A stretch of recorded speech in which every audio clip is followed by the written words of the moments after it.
le mardi au lycée horticole. Et depuis le confinement, on livre plus au lycée horticole, on livre ailleurs, à Boyer. Alors, je ne sais pas quelle en est la raison, si c'est une raison de place et de machin, ou si c'est le lycée qui est complètement fermé, je ne sais pas. Alors, si ce n'est pas le lycée, en tout cas, il faut trouver un lieu qui permette ça, c'est-à-dire un lieu de livraison unique, pas trop loin, qui permette de mettre en place les trucs barrières, les conditions de barrière, de protection, et où on ait le moins de risques possible pour les gens qui viennent et les gens qui sont là à réceptionner. Ah, Patrick, on t'entend pas. Ah bon? Voilà, là c'est bon. La boutique, elle est bien ouverte, tu peux réceptionner, toi, Fanny? Oui, c'est ce que j'étais en train de me dire, ouais. On peut réceptionner, après oui, c'est ça, on peut réceptionner dehors, nous. Donc, ça peut se faire, quoi. Après, oui. Mais bon, du coup, et puis après, on gère nous, la mise en rayon et tout ça, quoi. Hein, c'est pas un souci. Du coup, c'est plus tout à fait la même idée que le marché de légumes suspendus ou de choses comme ça.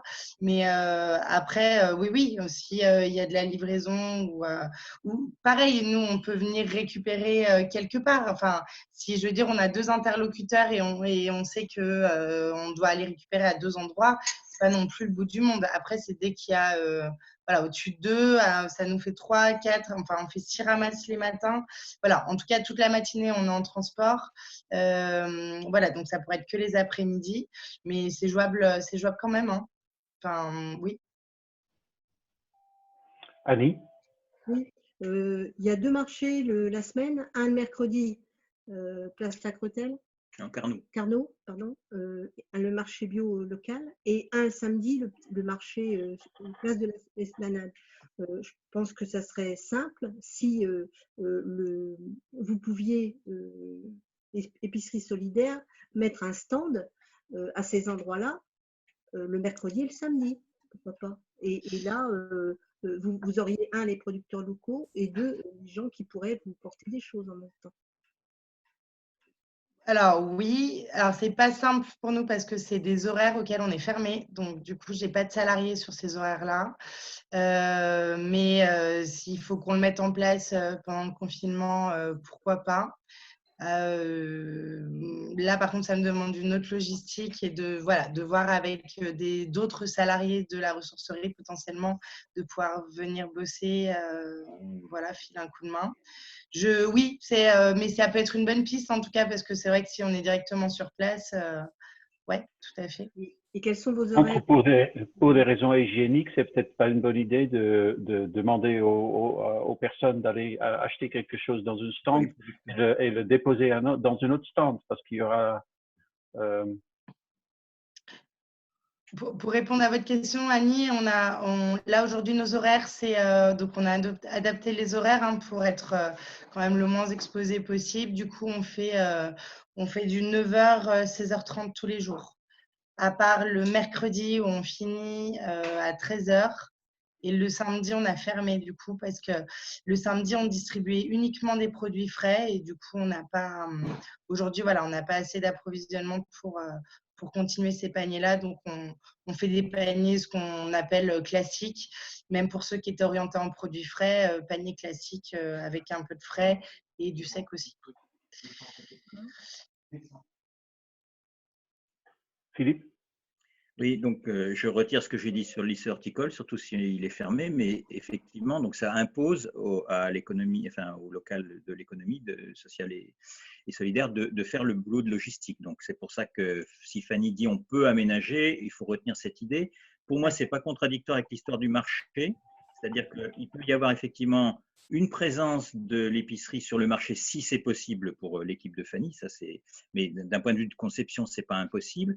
Et on peut faire le buzz sur le marché pour que les gens fassent mettre de côté par les producteurs à leur stand des produits qui payent pour l'épicerie. Et à la fin du marché, ce sont les producteurs qui donnent les produits au stand de l'épicerie pour éviter les manipulations. Alors, l'autre aspect, donc ça permet l'arrivage direct des producteurs, ça permet l'implication du public. Alors, après, il y a le problème des sous, parce qu'on n'a pas encore décidé d'abroger la monnaie. J'espérais que cette crise allait au moins servir à ça, mais je ne suis pas sûr qu'on y arrive.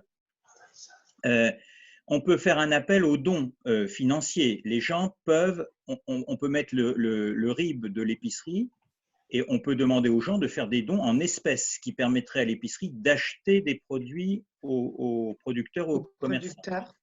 Ensuite, enfin, si c'est possible légalement, réglementairement. La deuxième oui, chose, c'est possible, ça. Pardon ? C'est possible. La deuxième proposition, ce ne sont que des propositions, c'est qu'il y a des producteurs qui ont des produits qui risquent d'être périmés. Est-ce qu'eux sont prêts à en donner, voilà, ou au moins à prix coûtant pour réduire les coûts. Donc, il y a l'histoire de l'achat par les gens que les producteurs mettent de côté. Alors là, il y a une question de confiance que les producteurs mettent de côté. C'est sûr qu'on peut toujours imaginer un producteur qui prend l'argent, qui ne donne pas le produit, mais bon, ça fait partie des risques. Après, il y a éventuellement un autre problème qui serait donc où trouver le financement, à part les dons et le financement par l'achat direct par les gens, où trouver le financement pour l'achat direct de produits d'épicerie solidaire aux producteurs. Là, il y a un gap. Pour moi, je ne vois pas comment, si vous n'avez pas de réserve, comment vous allez pouvoir payer les producteurs, parce qu'un des buts, c'est quand même que les producteurs survivent. Oui, bien sûr. Donc, je ne sais pas. Je n'ai pas de réponse à votre question. Aujourd'hui, nous, on accuse aussi un coup de baisse de chiffre d'affaires. Alors, ce n'est pas l'épicerie qui fait vivre l'association, mais c'est la ressourcerie. Là, on perd plus de 45 000 € en un mois et demi de fonctionnement qui n'existe pas. Du coup, voilà, c'est vraiment… Alors, autant je vous aurais dit en début d'année, on était très confiants. Autant là, voilà, en tout cas, on l'est un peu moins. Vous voyez, je devais salarier un de mes employés sur l'épicerie en contrat CDI 35 heures là au mois de mai. Du coup, je pense que c'est reporté. J'ai bien peur qu'à la fin de l'année, je ne puisse pas. Donc, du coup, moi, financièrement, de l'achat, en tout cas, vous voyez, tout ce qu'on fait comme achat aujourd'hui, parce qu'on n'a pas le choix, c'est du lait à la banque alimentaire où on paye le lait 49 centimes le litre. Donc, voilà, on ne trouve pas moins cher ailleurs. On aimerait travailler pareil avec des producteurs locaux. Après, le but, ce n'est pas de tirer, en effet, les prix des producteurs locaux, pas du tout. Mais du coup, c'est pour ça que je ne sais pas si c'est quelque chose qui est intéressant, la défiscalisation pour un producteur de poulet. Voilà, je sais que pour la grande distribution, c'est hyper intéressant. Mais en tout cas, je ne me rends pas compte pour un producteur local. Mais voilà, en tout cas, c'est vrai que nous, on peut mettre un peu d'argent, mais du coup, c'est au détriment du reste de l'année où on n'a tellement pas de visibilité que voilà, on a 40 salariés à gérer quand même derrière. Il ne faut pas qu'on se mette trop en danger, quoi.